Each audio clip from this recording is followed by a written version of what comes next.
All right, so if you've got any inkling of building a home in Central Florida, buying a secondary home, having a vacation home, any type of rental, I'm going to collaborate with some great people today. I've got a mortgage lender, I've got a builder, I've got a broker that also owns an Airbnb. We're going to collaborate and get you some great information on how to get there. And as always, this information is on the house.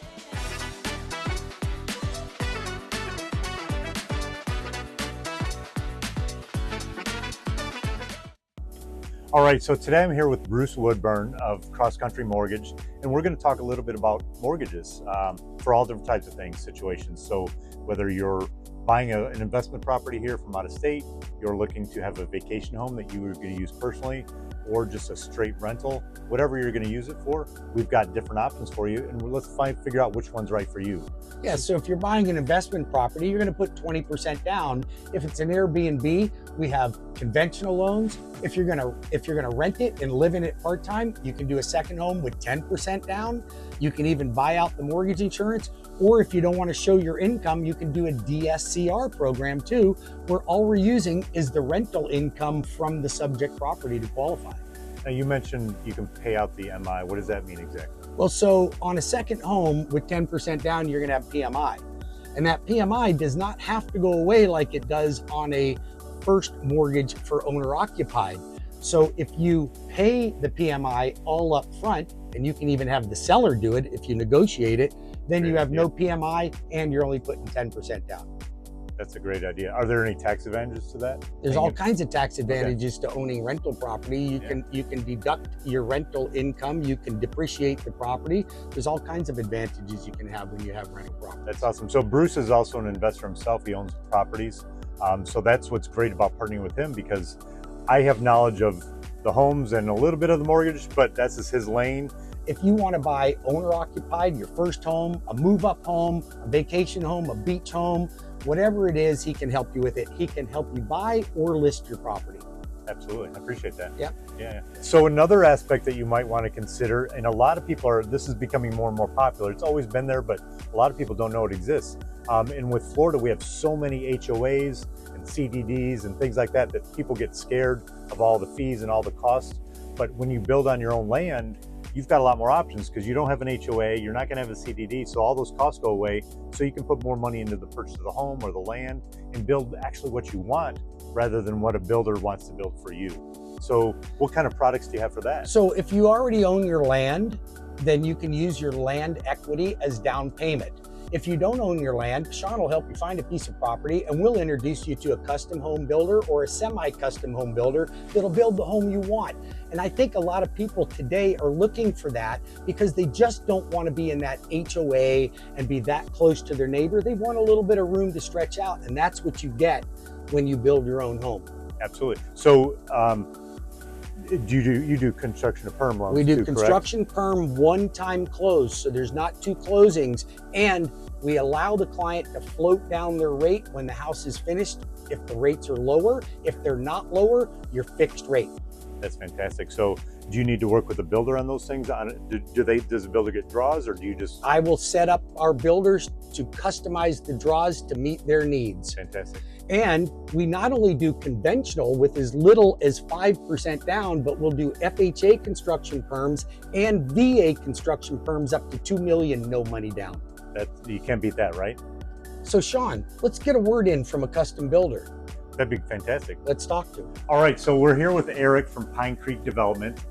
He's a custom builder, and I just want to get a little perspective on what he can offer and what kind of tips and tricks he might have to an end consumer that's looking to build on their own property. Well, Eric, tell me a little bit about how the process works and what you have to offer and why someone would want to build their own house. It seems like a lot of hassle.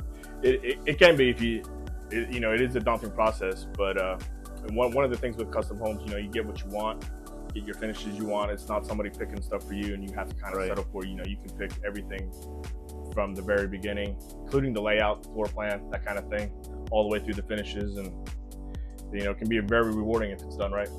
Can they bring their own floor plan to you, or do you have your own?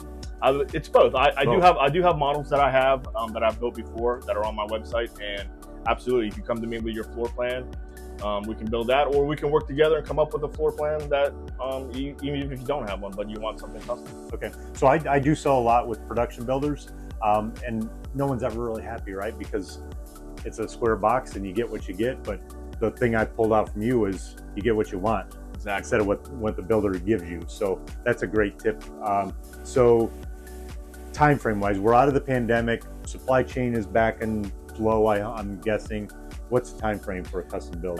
So lately it's been 10 to 12 months from the time you get your permit in hand. Okay, that's about what it's taken. That changed a little bit county to county, I'm guessing, right? Yeah, okay. That's Orange County. I mean, it could take depending on environmentals and the permitting, could add a couple months, but once permit in hand and we get to go ahead, it's 10 to 12 months. All right, Eric. So we got the feel that you get what you want when you build your own home. What's one more big advantage? Usually the lot size. In the neighborhood I build in, the lot size is minimum 1 acre. So your neighbors aren't right on top of you. We get a lot of people moving from Lake Nona. Once they move there, they like it, but they're right on top of each other. Come out to Wedgefield, you get the 1 acre lots. Your neighbors are get a little room to stretch out. And no HOA, no CDD, no. There is technically an HOA, but it's voluntary and it's only $50 a year. You can't beat that. You can't beat it. Yeah, that's a great trade-off for not having your neighbor reach out and hand you a cup of sugar, right? Absolutely. All right, very good. All right, so today I'm here with Tom from the Florida Real Estate Insider. He's got a channel here on YouTube, and you can see the link here. He's an expert in the market. He's also a realtor, broker, and he owns short-term rentals. So I just wanted to get a little perspective from you, Tom, on what you're seeing in the market from a broker standpoint, from a realtor standpoint, and a business owner that owns short-term rentals. And how are you surviving? How am I surviving? Yeah, that's a good question, right? So as I understand it, a lot of Airbnb owners, especially down there in the Four Corners area, that are relying on Disney, they're starting to see rates drop, which is and maybe occupancy drop, right? So in order to be able to compete, they're having to drop their rates to be able to keep their occupancy up. And then a lot of them aren't necessarily making enough money to make the investment make sense, right? Maybe Correct. They overpaid during the 2021, 2022 craziness that we all had where people overpaid a little bit. So I'm starting to see some of them trying to sell off, and they're taking a little while to sell. Yeah, that's for sure. The market here is saturated. I don't have an exact count, but I've heard upwards of 40,000 units that are short-term rentals down just in that Airbnb corridor by Disney. So it is saturated. You have to be a good operator. The days of just sticking something up on the platforms and making a go of it are over. You have to be a good marketer, a good business owner, be competitive, and stay on top of your business. It's not passive. So you've got one though, which is very interesting. A lot of people, when they think Orlando, everything's the theme parks.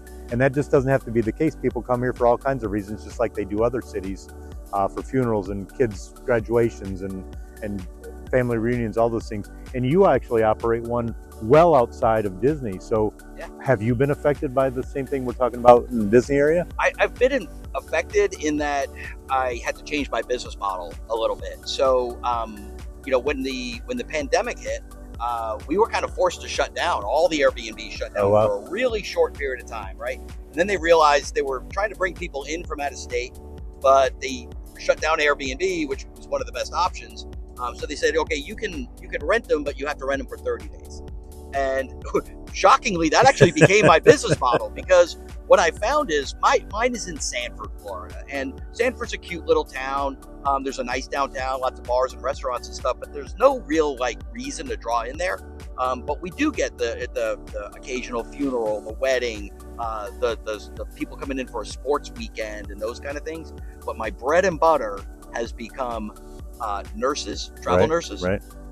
It has become insurance stays. Those are my favorite. I recently had somebody stay in my house for 10 months, paying month by month through Airbnb, $4,500 a month for a little bungalow that if I rented it long term, I could maybe get $2,200 for. Wow, that's fantastic. Good for you. So, as I see it, there's a lot of options. I think you want to think outside the Disney box and look at ways to, find something that's a little bit off the vacation and maybe focus in on providing services to the community. Okay.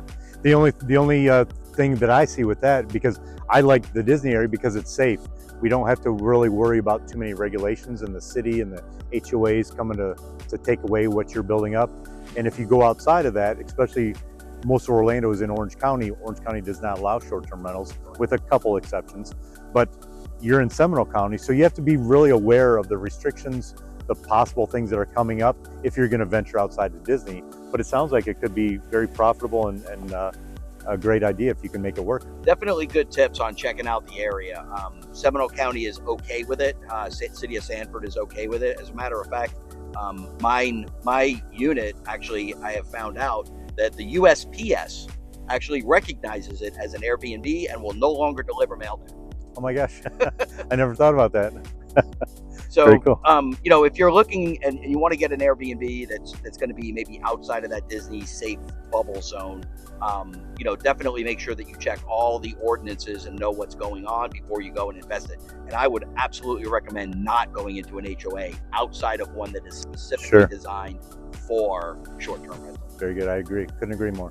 All right. So one other thing, I just want to give some thanks to you, Tom, for coming over here and chatting with me. I know we're both real estate agents and we're both kind of competing for the same customers sometimes, but I can't know every area. I don't think you can either. So I do refer business out. He covers Seminole County, Volusia County, a little bit further away from where I banter. So if you say you work in Sanford, Lake Mary, Volusia a little bit, those areas I'm not an expert on, but I know like Seminole County is fantastic for schools, and that's where I point a lot of people. If they want the best school districts in Central Florida, I usually go to Oviedo and Lake Mary and places like that where I know they have great schools. So sometimes I'm going to refer stuff to you. You okay with that? I appreciate that. Yeah. I appreciate that. Yeah, that's my backyard, right? I live in Lake Mary. I've been in Lake Mary, Sanford area since 2000, so 25 years I've been there, and know the area pretty darn well. And so, you know, you got Sanford, Winter Springs is a great area. You mentioned Oviedo. I love Oviedo. Of course, Lake Mary, my hometown. And then I do a lot of business in West Volusia, so not necessarily as much the coast like Daytona, although I do work there. My West Volusia, like DeLand, DeBary, Deltona, those areas are, you know, my secondary bread and butter markets. And here's a little something from the tip jar. So if you're looking to buy a home in today's market and you're concerned about what interest rates are doing, maybe you're concerned about the economy. We've seen the stock market struggle a little bit, but when you lock your rate in with us, you're protected. If rates go up during the process, your rate will not go up. But better still, if rates go down, we can do a float down at no charge for you at a lower rate. And as always, this information is on the house.